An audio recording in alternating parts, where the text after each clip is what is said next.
Pues me gustaría daros a todos la bienvenida a un nuevo culto de oración y estudio bíblico que hacemos aquí la Iglesia Evangélica Bautista de Reus en nuestro canal de YouTube y nuestra página web.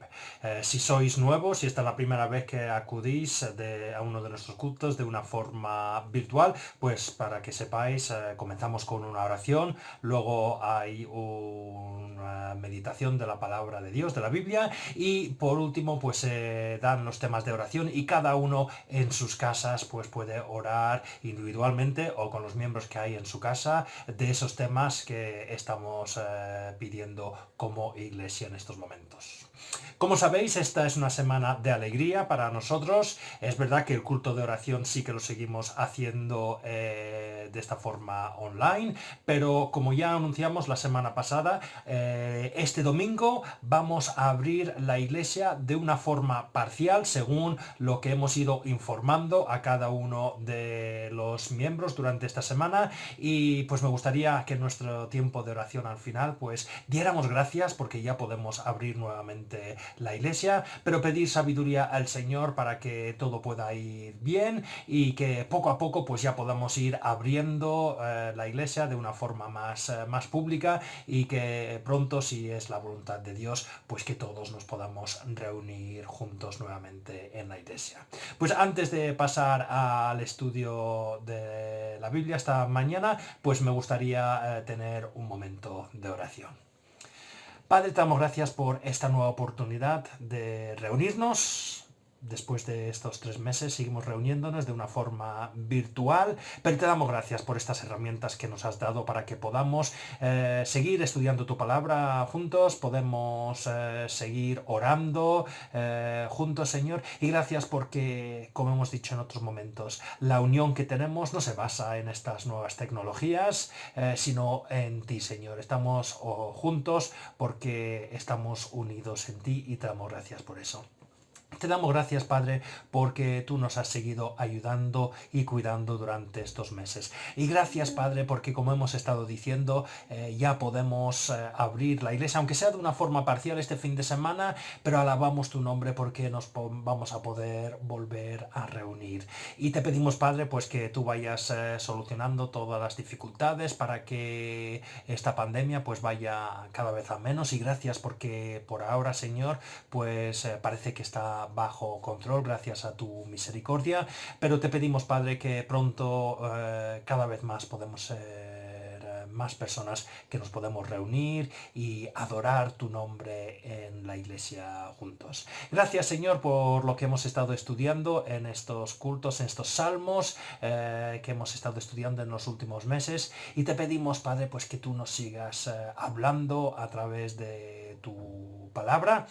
Y Padre, lo más difícil es ponerlo en práctica. No solamente te pedimos, Padre, que te podamos escuchar, sino que también podemos poner en práctica. Y solo lo podemos poner en práctica si vamos a ti humildemente y reconocemos que por nosotros, por nuestra cuenta, pues vamos a fallar.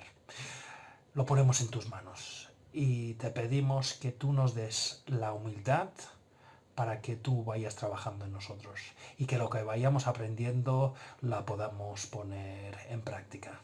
Pues bendice ahora tu palabra, bendice todo el culto y bendice también el tiempo de oración. Todo esto lo pedimos en tu nombre. Amén.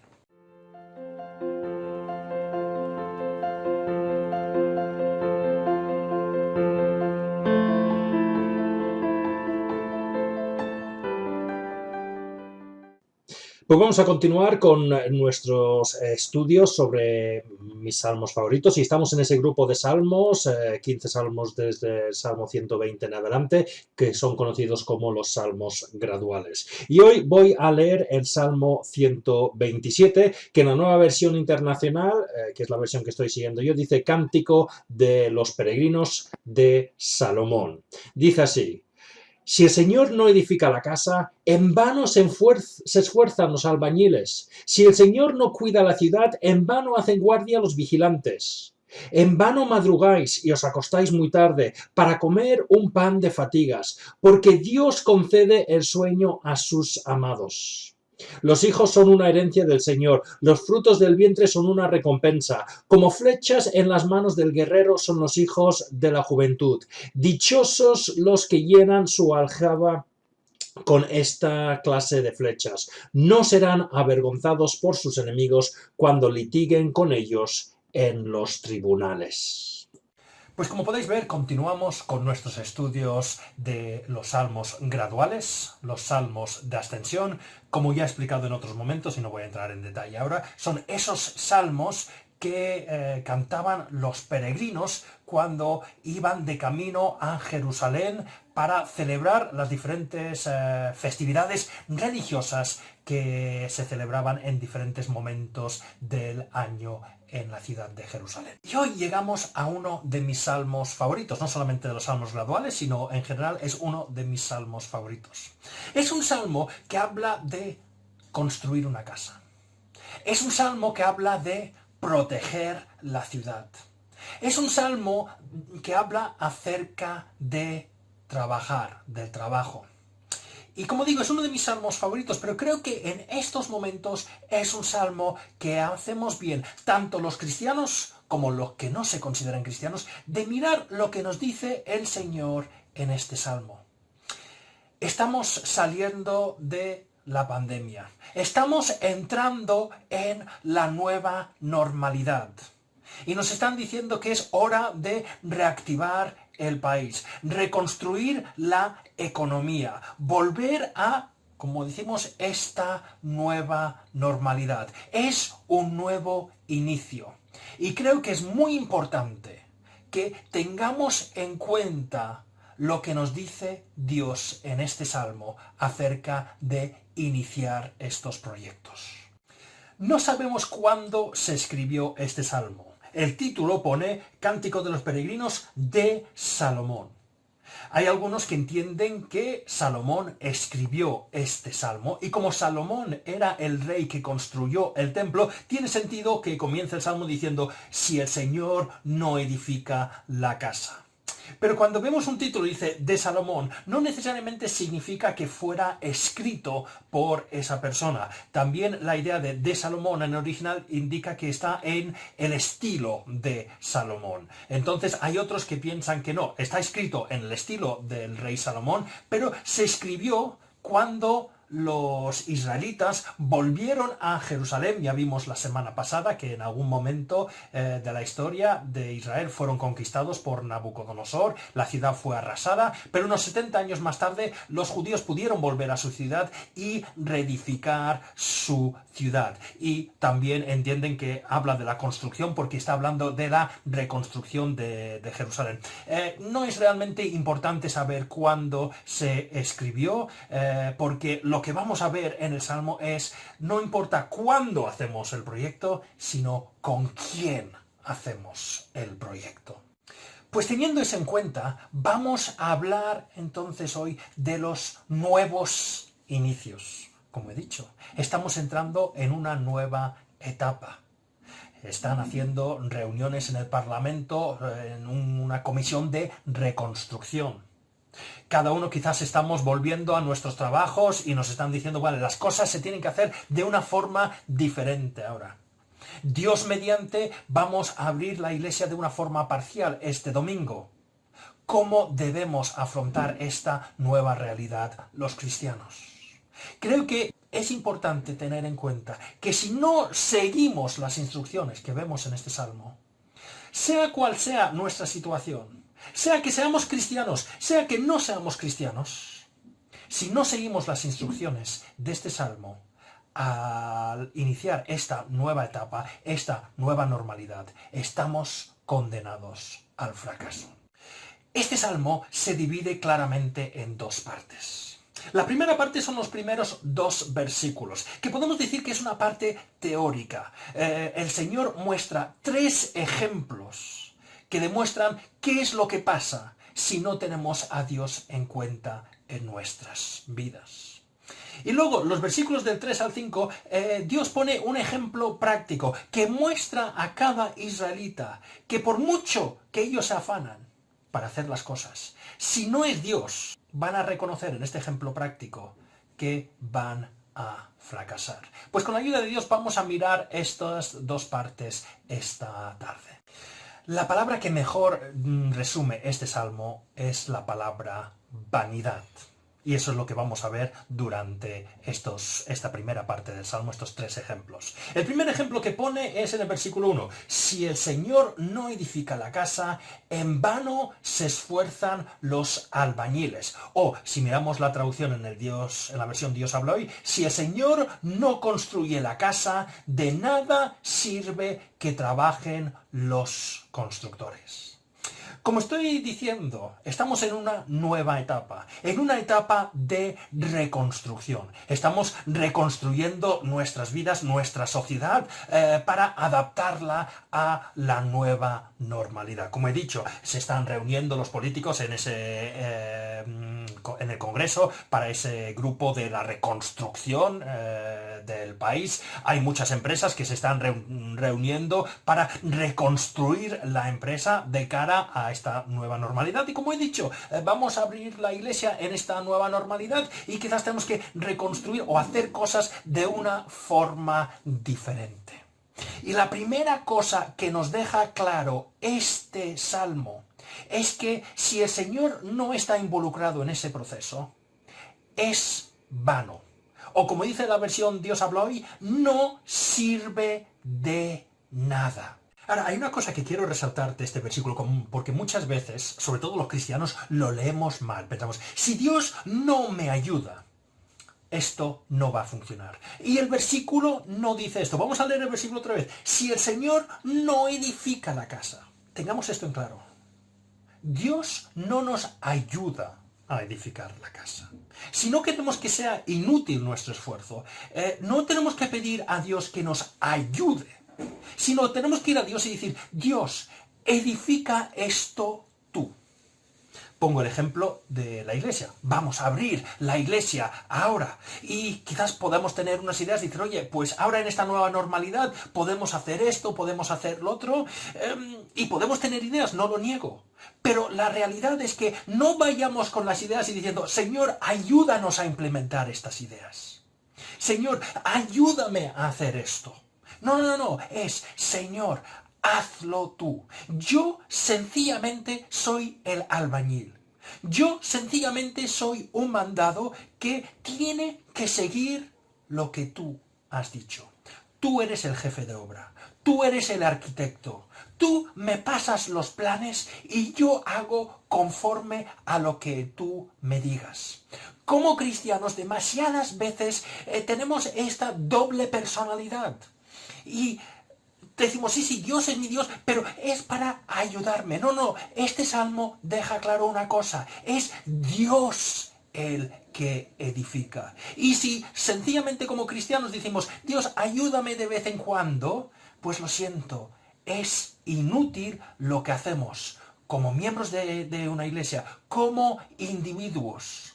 Nuestro objetivo es decir, Dios, coge mi vida y edifica lo que tú quieras con mi vida. Yo voy a hacerte caso a ti. Yo sencillamente voy a ser el albañil. Y si tú me dices que ponga este ladrillo aquí, yo lo voy a poner aquí.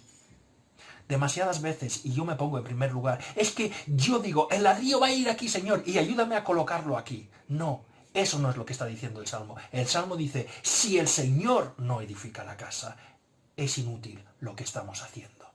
Pero hay otra lección aquí para los cristianos que creo que muchas veces no tenemos en cuenta. Como digo, en estos momentos, en las televisiones, con los tertulianos, los políticos, los expertos, nos están diciendo cada uno cómo debe ser la reconstrucción, cómo debe ser esta nueva normalidad, cómo podemos ir hacia adelante y crear un mejor mundo. Y nosotros los cristianos muchas veces nos quedamos callados. Cada uno puede tener su opinión acerca de cuál es la mejor forma para ir hacia adelante.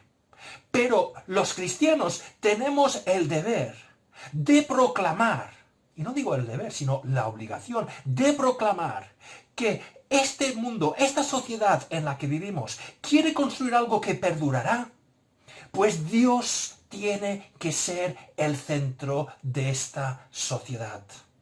Como cristianos, después de lo que ha pasado, debemos ser aún más valientes, pedir más a Dios a Dios y que digamos, Señor, ayúdanos a proclamar que si tú no estás en el centro de nuestro país, si tú no edificas esta nueva normalidad, entonces lo que se construirá no será permanente. Quedamos callados y decimos, mejor nos callamos, dejemos la reconstrucción a los expertos. No, la Biblia nos está diciendo, el Señor tiene que ser el centro. Si Dios construye algo, es permanente. Como veremos, si lo construimos los seres humanos, no durará. ¿Y cómo se consigue esto? Pues sencillamente por la evangelización.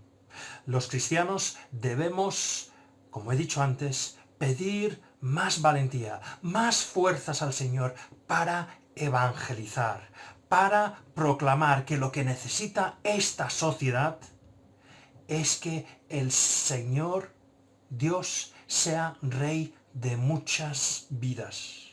Dios será el centro de la sociedad, de los planes que hace esta sociedad, a medida que más y más personas acepten a Dios como Señor de su vida. Como cristianos debemos hacer un doble esfuerzo. Ya tendríamos que haberlo hecho antes, pero debemos hacer un esfuerzo para proclamar más el Evangelio, para que lo que venga delante sea duradero. Pero ahora quiero dirigirme no solamente a los cristianos, sino si hay algún no cristiano que me está escuchando esta tarde. Porque quizás estáis pensando, hombre, los seres humanos podemos hacer cosas, tampoco necesitamos a Dios, tampoco, oye, cosas hemos hecho en la historia de la humanidad para demostrar que somos capaces de hacer cosas. Pero quiero resaltar dos cosas que vemos en este versículo. En primer lugar, la palabra edificar, si el Señor no edifica. La palabra edificar no solamente es construir, no significa solamente levantar algo. Significa algo duradero. Fundar, se puede traducir por fundar, por levantar. O sea, crear algo duradero. También la palabra casa no significa sencillamente el edificio. Puede indicar algo duradero también, como por ejemplo una dinastía. Así que lo que nos está diciendo este versículo es que si queremos hacer algo duradero, algo que permanece, entonces necesitamos a Dios en nuestra vida. Dios tiene que ser el centro de nuestra vida, es Él el que tiene que edificar. Creo que lo resume bien el comentarista Selwyn Hughes cuando dice lo siguiente: cualquiera puede construir una casa. Solo Dios puede construir un verdadero hogar. Algo permanente. Claro, una casa se puede construir, pero es mucho más difícil construir un hogar. Solo Dios puede ayudarnos a construir un hogar. Algo permanente. Volvamos a Mateo capítulo 7, que ya he compartido esto con vosotros en algunos otros momentos, pero vamos a Mateo capítulo 7 y los versículos del 24 al 27 que hablan de dos constructores. Dice así: por lo tanto, palabras de Jesús, todo el que me oye estas palabras y las pone en práctica, el que me oye estas palabras y las pone en práctica, que significa oír las palabras, por ejemplo, que hemos leído en el Salmo 127. Todo el que oye estas palabras y las pone en práctica es como un hombre prudente que construyó su casa sobre la roca. Vinieron las lluvias, crecieron los ríos y soplaron los vientos y azotaron aquella casa. Con todo, la casa no se derrumbó porque estaba cimentada sobre la roca. Pero todo el que me oye estas palabras y no las pone en práctica es como un hombre insensato que construyó su casa sobre la arena. Vino la lluvia, crecieron los ríos, soplaron los vientos y azotaron aquella casa. Esta se derrumbó y grande fue su ruina. Vemos aquí que sí, los dos construyeron una casa. Y a primera vista, antes de que viniesen los problemas, no parecía ninguna diferencia. Posiblemente el que construyó sobre la roca ha hecho un esfuerzo mayor y ha tardado más. Pero luego viene la tormenta, vienen los problemas. Y el que ha hecho caso al Señor y ha dejado que construya el Señor la casa, esa casa permanece. El que ha dicho, oye, esto lo puedo hacer yo, la casa se derrumba. Sí, los seres humanos podemos construir cosas, pero nunca serán permanentes si no permitimos que Dios lo construya. En nuestra vida vendrán problemas y aquello en la que hemos puesto nuestra confianza, aquello que hemos construido, se derrumbará. Y si no se derrumbe en esta vida, porque algunos dirán, no, Michael, estás exagerando. Hay gente que vive muy bien toda su vida y no tiene ningún problema y no tienen en cuenta a Dios para nada. No niego que hay esa realidad también. Pero cuando su vida acaba, cuando mueren, entonces la casa sí que se derrumbará. No servirá de nada, porque lo han construido ellos sin tener en cuenta a Dios. Y no será eterno. Si queréis construir algo eterno, lo tiene que construir Dios. Dios tiene que entrar en vuestra vida. Jesús, que murió en la cruz, tiene que entrar en vuestra vida. Tenéis que aceptar, como todo ser humano, que somos pecadores. Que sin Dios no podemos hacer el bien. Que Dios nos perdone nuestros pecados, porque Jesús tomó nuestro lugar en la cruz. Y permitamos que Jesús cambie nuestra vida para ser esos hijos, esos seres humanos que Dios quiere que seamos, para tener una vida eterna. Si lo construimos nosotros, como mucho lo que hacemos durará hasta que nuestra vida acabe. Si permitimos que Dios construya nuestra vida, duraremos eternamente. El segundo ejemplo de la inutilidad de hacer las cosas sin tener a Dios en cuenta la vemos en la segunda parte del versículo 1. Dice, si el Señor no cuida la ciudad, en vano hacen guardia los vigilantes. Por eso hay algunos que creen que este salmo se escribió cuando se estaba reconstruyendo la ciudad después del destierro. Los muros, sabemos que los muros de Jerusalén, cuando Nabucodonosor entró en la ciudad, quedaron destruidos, entonces tenían que reconstruir estos muros, que eran la protección de la ciudad. Así que era importante, hasta que esos muros estuviesen bien construidos, que hubiese vigilantes vigilando si venía alguien o entraba alguien en la ciudad que no debía. No importa a qué se refiere, porque también es verdad que hay guardias en las ciudades cuando los muros están construidos. Pero lo que está diciendo es que podemos confiar en esos muros. Podemos confiar que, no te preocupes, hemos puesto estos guardias. Pero el Señor dice, si no es por mí, por muchas guardias que tengas, sea que tengáis muros o no, no sirve de nada, porque soy yo el que cuido la ciudad.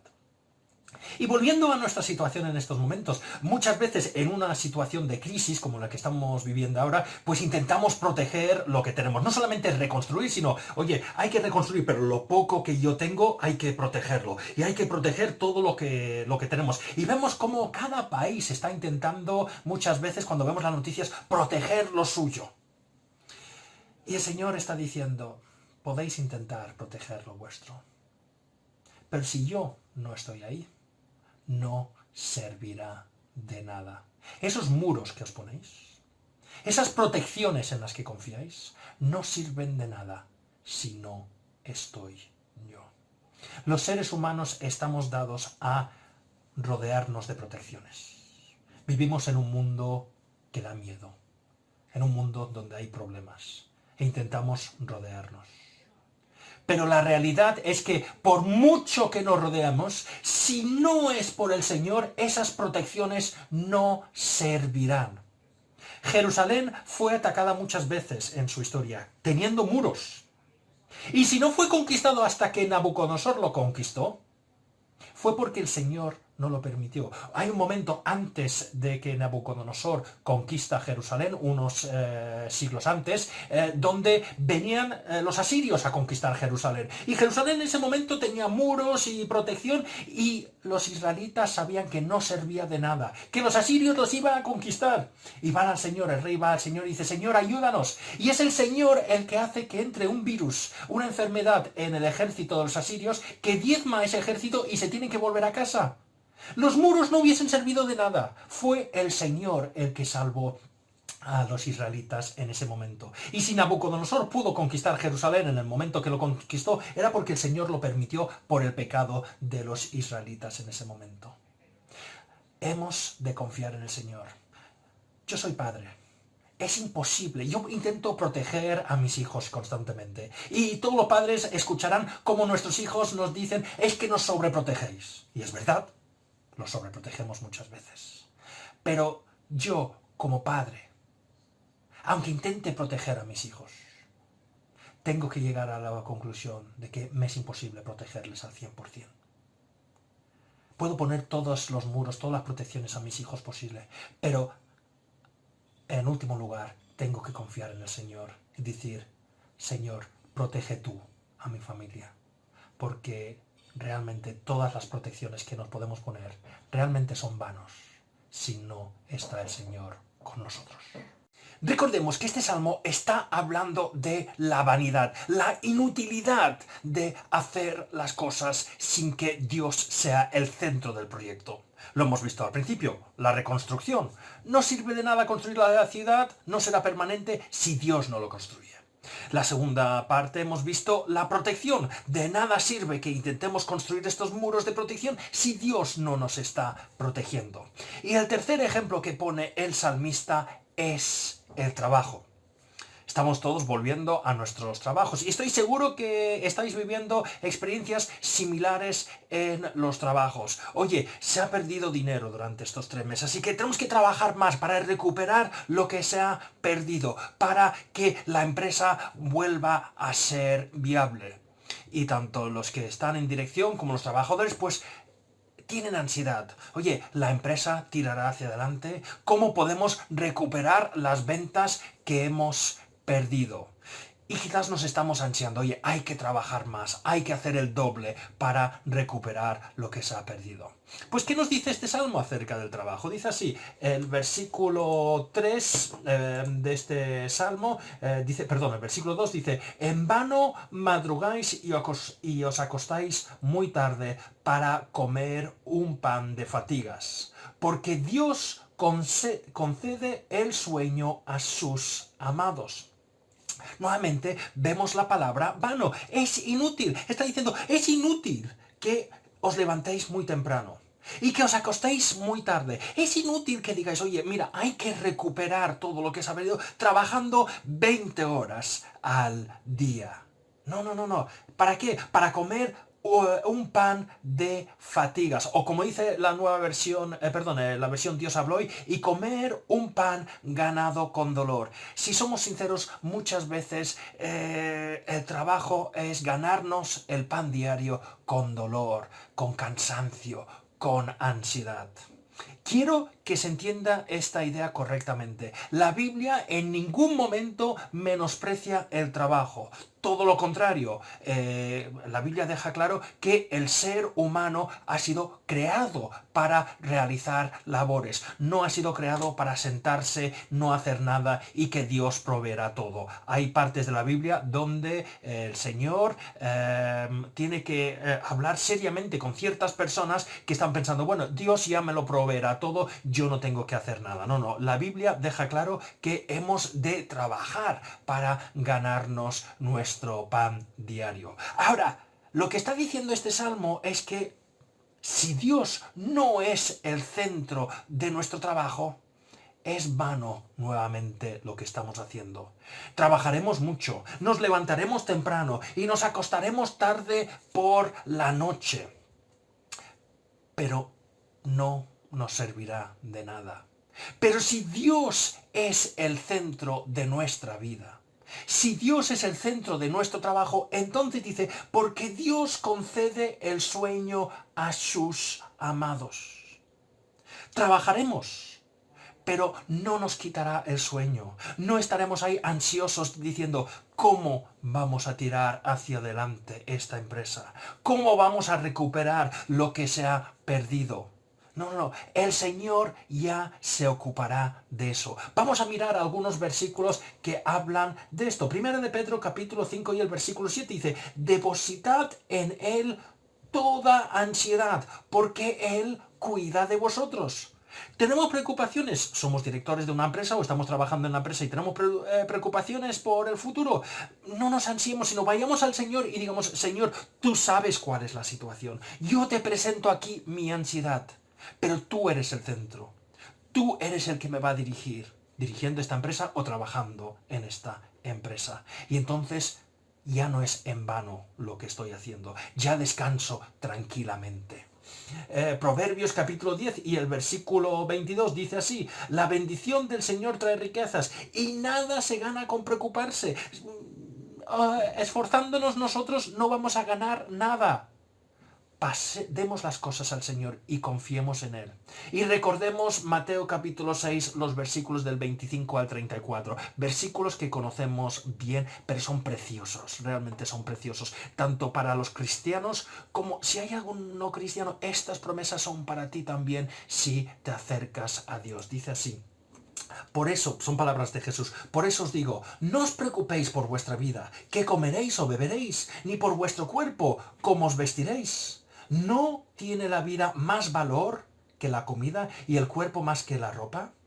Y luego pone unos ejemplos. Fijaos en las aves del cielo. No siembran, ni cosechan, ni almacenan en graneros. Sin embargo, el Padre Celestial las alimenta. ¿No valéis vosotros mucho más que ellas? ¿Quién de vosotros, por mucho que se preocupe, puede añadir una sola hora al curso de su vida? Está diciendo, oye, si el Señor da alimento a los pájaros, y vosotros valéis mucho más que los pájaros, ¿vais a dudar que Dios no se va a ocupar de vosotros?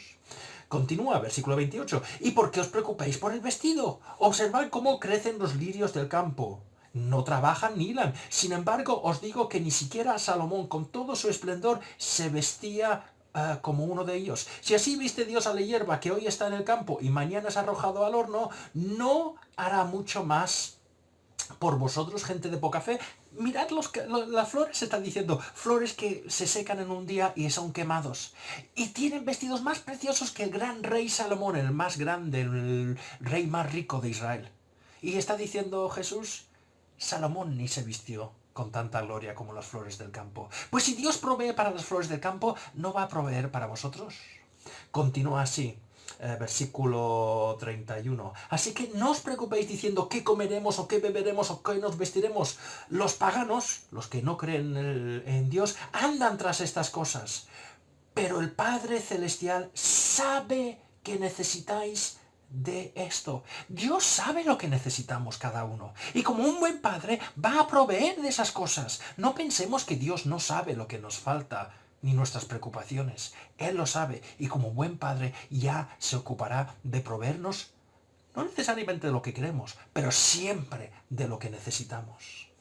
Versículo 33. Más bien buscad primeramente el reino de Dios y su justicia, y todas estas cosas os serán añadidas. Poned a Dios en primer lugar en vuestras vidas. Ocuparos de ese problema espiritual. Aceptad que Dios os cambie, que venga a vivir en vuestra vida y que solucione vuestro problema espiritual. Y Él ya se ocupará de todo lo demás. Lo importante es buscar a Dios. Todo lo demás ya se añadirá. Y el último versículo. Por lo tanto, no os angustiéis por el mañana, el cual tendrá sus propios afanes. Cada día tiene ya sus problemas. No nos preocupemos por mañana. Yo tengo que admitir que me preocupo por mañana. Me preocupo por la semana que viene. Me preocupo de aquí a 6 meses o el año que viene. Y el Señor nos está diciendo, confía en mí. Tantas veces en mi vida el Señor es tan misericordioso que no solamente provee para hoy, sino para mañana, para la semana que viene. Y aún así, digo, ¿y qué pasa, Señor, de aquí a 2 semanas? Tenemos que pedirle al Señor, ayúdanos a tenerte a ti como el centro de nuestra vida, para que no me preocupe ni por mañana, sabiendo que tú eres mi Padre, sabes lo que necesito y proveerás de lo que necesito. Vamos ahora a la segunda parte del Salmo para concluir. Los versículos del 3 al 5 leemos lo siguiente. Los hijos son una herencia del Señor, los frutos del vientre son una recompensa, como flechas en las manos del guerrero son los hijos de la juventud. Dichosos los que llenan su aljaba con esta clase de flechas. No serán avergonzados por sus enemigos cuando litiguen con ellos en los tribunales. Esta parte del Salmo habla de la bendición de tener hijos.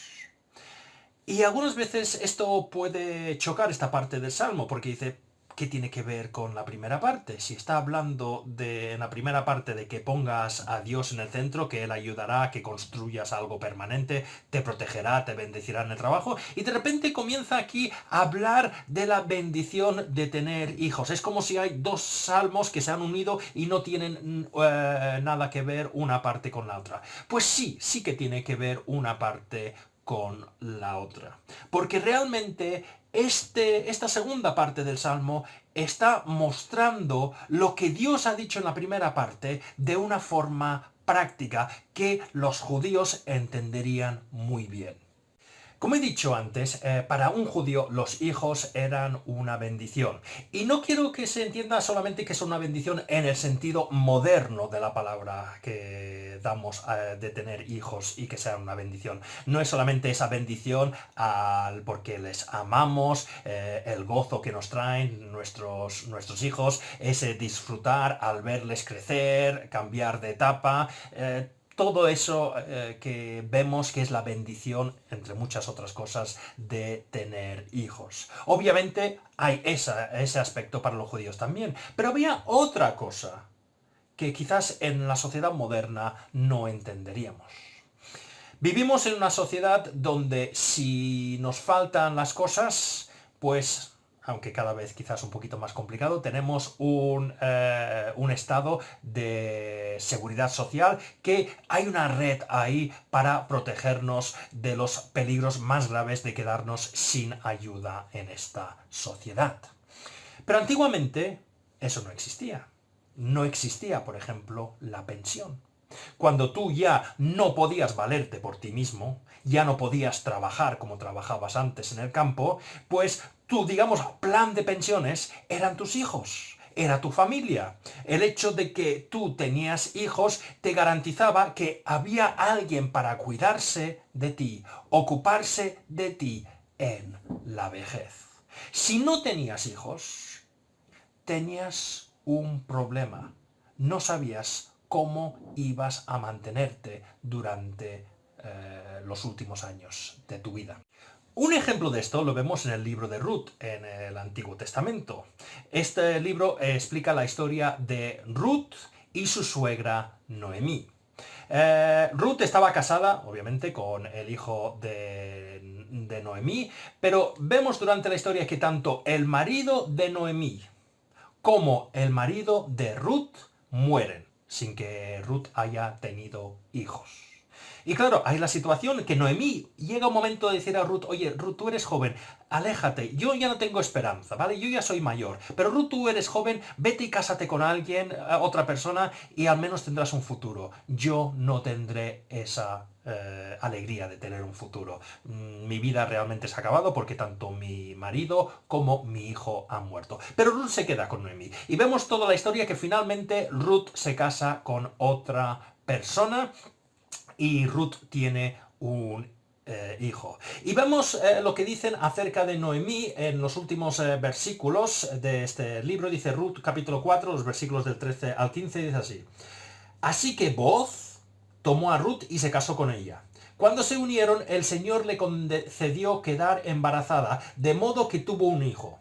Las mujeres le decían a Noemí, a la suegra de Ruth, alabado sea el Señor, que no te ha dejado hoy sin un redentor, que llegue a tener renombre en Israel. Este niño, el que ha nacido, renovará tu vida y te sustentará en la vejez, porque lo ha dado a luz tu nuera, que te ama y es para ti mejor que 7 hijos. Le está diciendo, este niño que ha nacido del matrimonio de Ruth y Booz te va a sustentar en la vejez. Ya tienes un futuro. Así que hay que entender que los hijos eran una bendición en ese sentido también, porque que aseguraban tu futuro cuando eras mayor. Pero ¿qué tiene que ver esto con lo que hemos estado diciendo antes? Que hemos dicho que si Dios no construye la casa, si no protege la ciudad, si no nos ayuda en el trabajo, no sirve de nada. Pues miremoslo así.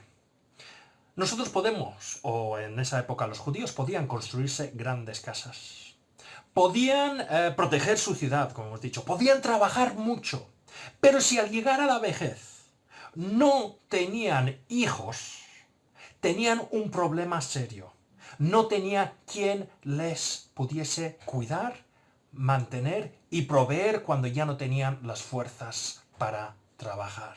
Y esto lo entendemos aún mejor cuando entendemos que los judíos comprendían perfectamente que tenías un hijo si Dios te lo daba. Vamos a mirar algunos versículos que dejan esto claro. Primer libro de Samuel, bueno, volviendo a Ruth, perdón, ya hemos dicho en el versículo 13, capítulo 4 y versículo 13, el Señor le concedió quedar embarazada. Si Ruth tuvo un hijo, es porque el Señor se lo concedió. Primer libro de Samuel, capítulo 1 y los versículos del 19 al 20. Aquí vemos a Ana que durante mucho tiempo había estado intentando tener un hijo y no se quedaba embarazada. Así que vemos que va pidiéndoselo al Señor y finalmente queda embarazada. Y dice así, versículo 19 del primer libro de Samuel. Al día siguiente madrugaron y después de adorar al Señor volvieron a su casa en Ramá. Luego Elcana, el marido de Ana, se unió a su esposa Ana y el Señor se acordó de ella. Ana concibió y pasado un año dio a luz un hijo y le puso por nombre Samuel, pues dijo, al Señor se lo pedí. Ana tenía claro, yo he quedado embarazada por el Señor. Y Salmo 139 y el versículo 13 dice así el salmista, tú creaste mis entrañas, me formaste en el vientre de mi madre. Los judíos entendían que la vida era algo que daba Dios. El hecho que tuviesen hijos era porque Dios se lo concedía. Por eso esta segunda parte sí que tiene que ver con la primera parte. Hemos estado viendo en la primera parte, oye, si Dios no construye, si Dios no protege, si Dios no ayuda en el trabajo, no servirá de nada. Y el ejemplo práctico que os muestro cada día es que podéis hacer todas esas cosas. Pero si yo, como Dios, no os doy hijos, cuando lleguéis a la vejez vais a tener un problema grave. Porque por muy grande que tengas la casa, por mucho que hayas trabajado, por muchas protecciones que te hayas puesto, no tendrás a nadie quien te ayude en tu vejez. No tendrás a nadie quien te provea en tu vejez. Está diciendo el Señor con un ejemplo práctico, yo os doy hijos. Vosotros solos no podéis crear vida. Si no es por mí, no tenéis el futuro garantizado. Y eso es lo que nos está diciendo todo este salmo. Entonces, a modo de conclusión, en primer lugar, a los que me estáis escuchando y os consideréis cristianos, aquí hay un mensaje para todos nosotros. Todos decimos, sí, Dios es el centro de mi vida. Pero miremos nuestra vida. Miremos si estamos pidiendo de vez en cuando que el Señor nos ayude. Y el Salmo no dice eso. El Salmo dice, si el Señor no edifica la casa. La pregunta que todo cristiano debemos hacernos es, ¿cuál es mi relación con Dios?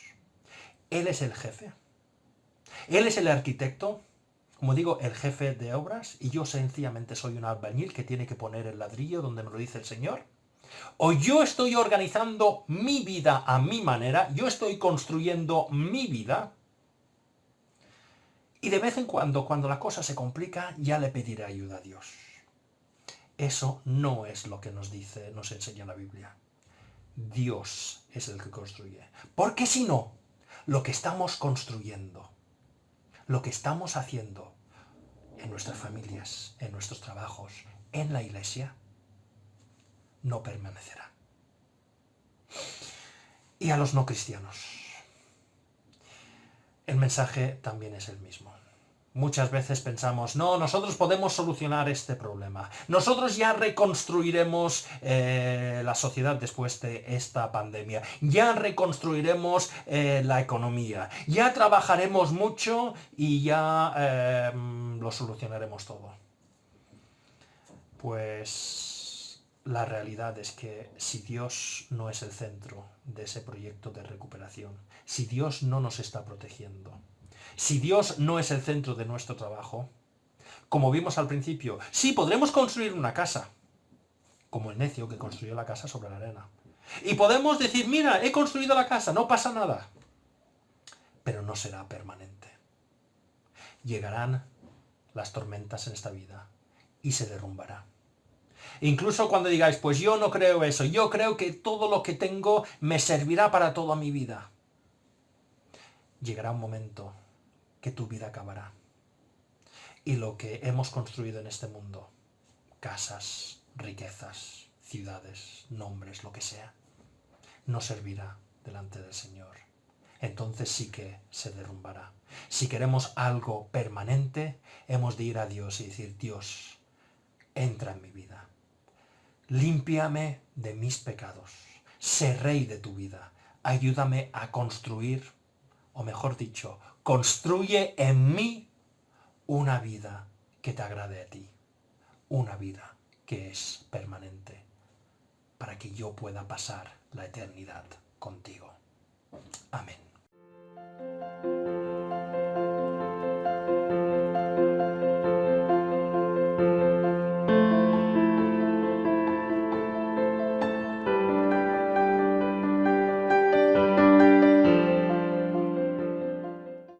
Pues espero que hayáis disfrutado del culto de esta tarde y si queréis recibir más información acerca de lo que hemos estado hablando, pues como es habitual tendremos nuestros datos de contacto, tanto teléfono como email al final del culto y por favor poneros en contacto con nosotros y os podemos contestar algunas preguntas o proporcionaros Biblias u otro material que tenemos.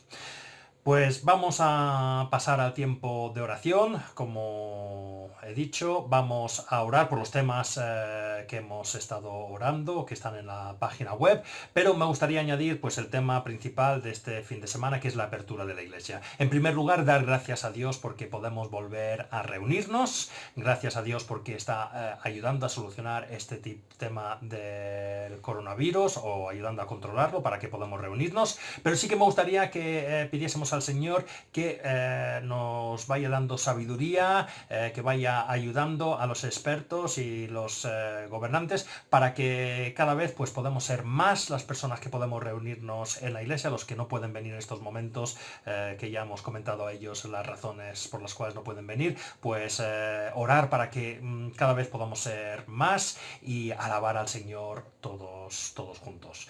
Pues vamos a pasar a este tiempo de oración, me voy a despedir ahora, recordando que a las 11:30 el domingo pues tenemos esa apertura parcial de la iglesia, haremos el culto ahí a las 11:30 y para los que no podéis venir, pues como ya os he explicado, colgaremos el culto el domingo por la tarde para que también podáis disfrutar de ese culto.